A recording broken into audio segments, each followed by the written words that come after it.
Baby, I'm back. Honey. Hello. What is it? Ndiribo baby ndamboisa bag ndikuwe. Okay. Nasida kubatsira kubika. Wow, serious. Ubike. Oh, my favorite. Oh, but baby, ndakuudza one thing. I'm very sorry ndezvandaita makuseni. Ndakupopotera zvisingaiti nditi ukasiya stove iri on.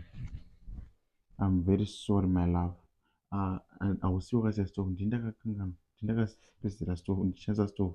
Ndazozvifunga nenda basa kuti wanga warara ndakasita stove on. Very sorry my love. I'm very very sorry.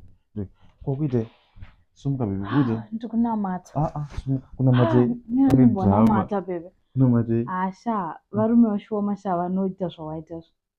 Serious kuti admita kuti ndiori wrong kune mapopotero wandiita kuseni kuti handisi careful ndinokanganwa kudzima stove ndakurara wandishura kuku zvekuti asi watozorealize kuti ndiwe ende wadzoka futi wondiudza kuti baby sorry ndini ndakasiya stove iri on. Haizvoda kutenda Mwari sha varume vashoma vanoita izvozvo.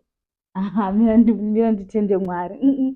Mira ndimbotenda Mwari.